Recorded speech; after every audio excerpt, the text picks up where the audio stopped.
முக்கிய செய்திகள். சர்வதேச பயங்கரவாதி ஒசாமா பின் லேடன் மரணம்.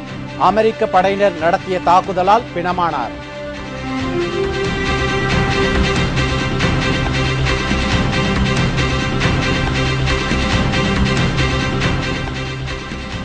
பின் லேடன் கொல்லப்பட்ட சம்பவம் உலக நாடுகள் வரவேற்பு.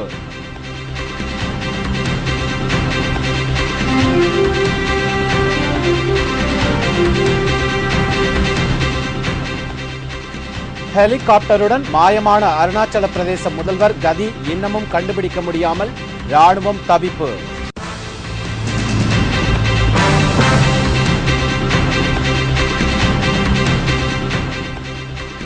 $200 கோடி கடன் விவகாரம். கலைஞர் டிவிக்கு புதிய சிக்கல்.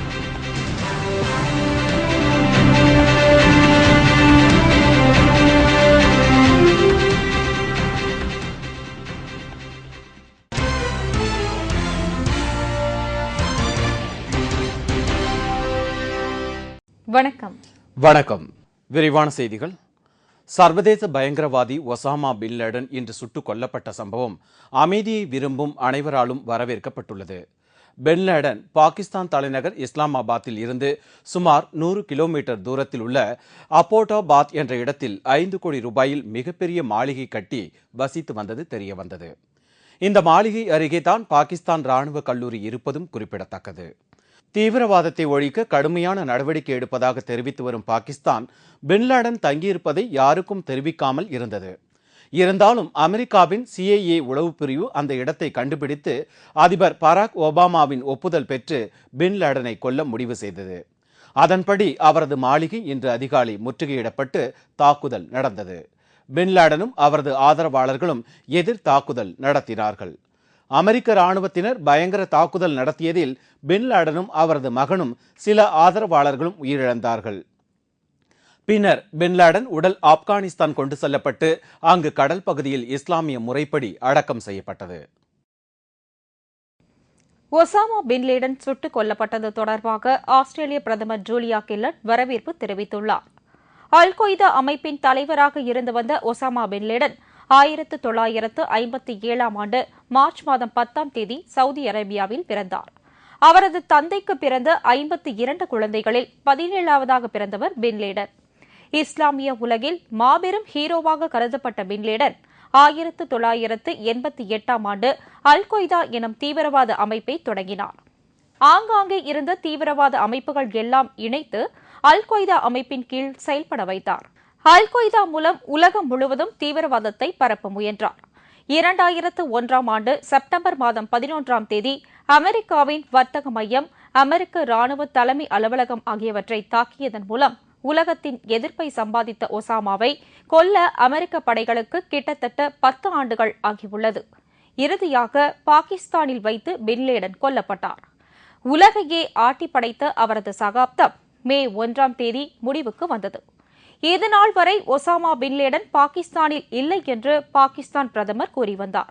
பின் லேடன் பாகிஸ்தானில் சுடப்பட்டதை தொடர்ந்து இதுவரை பாகிஸ்தான் பொய்யான பிரச்சாரம் செய்து வந்தது நிரூபிக்கப்பட்டுள்ளது.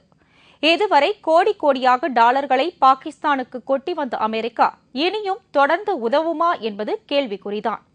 ஆஸ்திரேலிய பிரதமர் ஜூலியா கில்லர்ட் ஒசாமா பின் லேடனின் மரணத்தை வரவேற்று பாராட்டியதுடன் இந்த முயற்சிகளை எடுத்த அமெரிக்க அரசையும் பாகிஸ்தான் அரசையும் பாராட்டியுள்ளார். ஆப்கன் அதிபர் ஹமீத் கர்சாய் கூறுகையில், பின் லேடன் கொல்லப்பட்டது ஒரு முக்கியமான செய்தி என்றும் இந்த நாள் மிக முக்கியமான நினைவு கூறத்தக்க நாள் என்றும் வரவேற்று உள்ளார். இத்தாலி பிரதமர் சில்வியோ பெர்லுஸ்கோனி இது மிகப்பெரிய விளைவு என்றும் உலக மக்கள் தீவிரவாத அச்சுறுத்தலுக்கு எச்சரிக்கையாக இருக்க வேண்டும் என்றும் கருத்து தெரிவித்தார். ஜப்பான் தலைமைச் செயலர் யூகியோ எடனோ பின் லேடன் மரணத்தை வரவேற்றுள்ளார். இந்த தாக்குதலில் பங்கு பெற்ற அமெரிக்கா மற்றும் பாகிஸ்தான் அரசுகளின் தீவிரவாதத்திற்கு எதிரான நடவடிக்கைகளை பாராட்டுவதாக தெரிவித்தார். லெபனான் நாட்டு மக்கள் பின் லேடன் கொல்லப்பட்டது வரவேற்கத்தக்கது என்று கூறியுள்ளனர். பின் லேடன் கொல்லப்பட்டது குறித்து அமெரிக்கா பாகிஸ்தானின் கூட்டுப்படைகளின் தாக்குதலை ஏமன் நாட்டில் உள்ளவர்கள் வரவேற்றும் எதிர்த்தும் கருத்து தெரிவித்துள்ளனர். புதுடெல்லியில் முஸ்லிம் மக்கள் பின் லேடன் கொல்லப்பட்டதை வரவேற்று இது நல்ல செய்தி என்று பாராட்டியுள்ளனர். ஹெலிகாப்டரில் சென்று காணாமல் போன அருணாச்சல பிரதேச முதல்வர் டோர்ஜி காண்டு நிலைமை என்னவென்று இன்னமும் தெரியவில்லை. அவரை தேடும் முயற்சிகள் இன்று 3வது நாளாக நடைபெறுகிறது. பூட்டான் அருணாச்சல பிரதேச எல்லைப்பகுதி அடர்ந்த காடுகள் நிறைந்தது. எப்போதும் மழை பெய்யக்கூடிய இடம். அங்கு வானிலை மோசமாக இருக்கும் என்பதால் விமானங்கள் கூட வேறு பாதை வழியாக செல்வது உண்டு. ஆனால் முதலமைச்சர் டோர்ஜி காண்டு அருணாச்சல பிரதேசத்தில் தவாங் என்ற இடத்திலிருந்து தலைநகர் இட்டா நகருக்கு ஹெலிகாப்டரில் பயணம் மேற்கொண்டார்.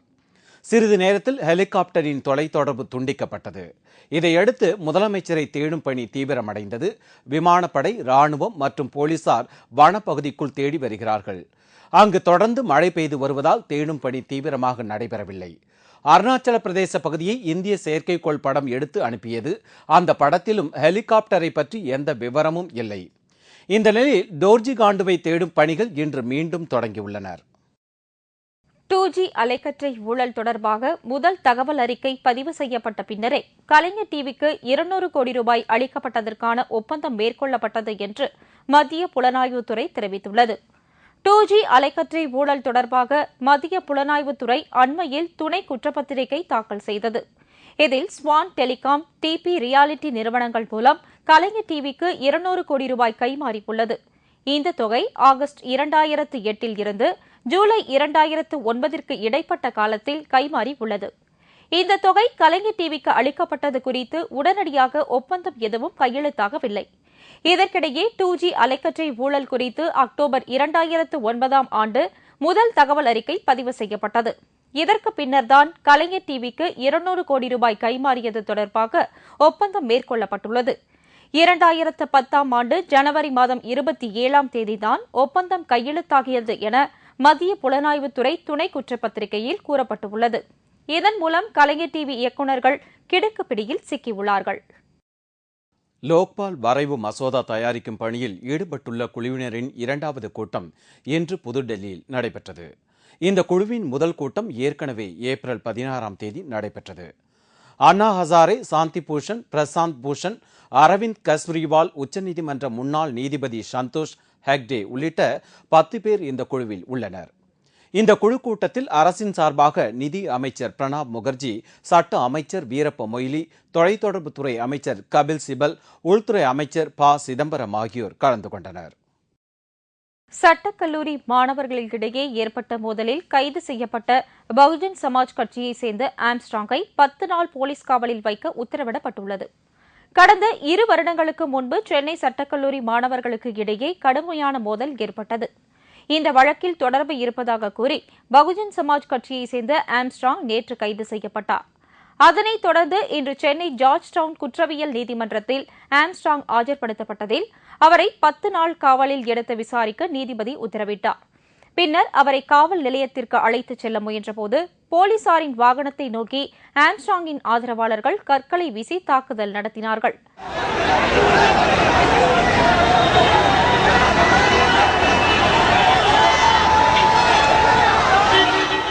இதில் காவல்துறை வாகனங்களின் கண்ணாடிகள் உடைந்தது.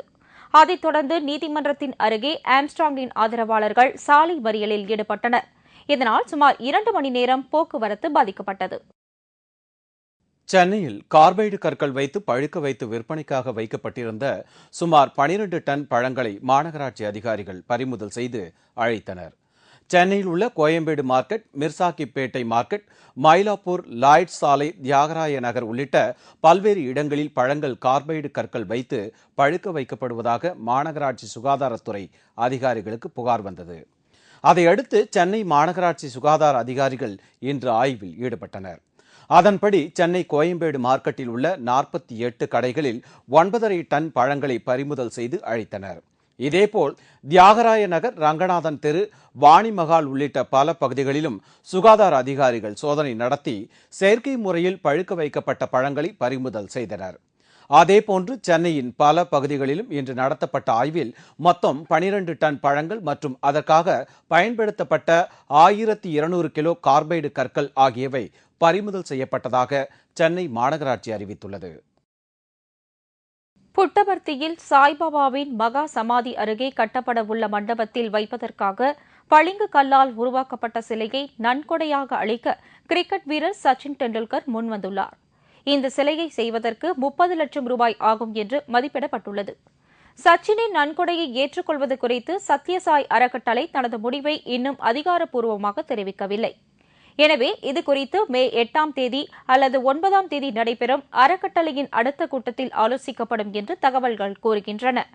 பாபாவுக்கு அஞ்சலி செலுத்த அவர் தனது குடும்பத்தினருடன் புட்டபர்த்தி வந்திருந்தார். சச்சின் டெண்டுல்கர் சத்யசாய் பாபாவின் தீவிர பக்தர் என்பது குறிப்பிடத்தக்கது. இத்துடன் செய்திகள் நிறைவடைந்தன. மீண்டும் செய்திகள் இரவு 10 மணிக்கு. உங்கள் பிரச்சனைகளுக்கு உடனடி தீர்வு காண 30134600 என்ற கேப்டன் டிவியின் தொலைபேசி எண்ணை தொடர்பு கொள்ளுங்கள். வணக்கம். வணக்கம்.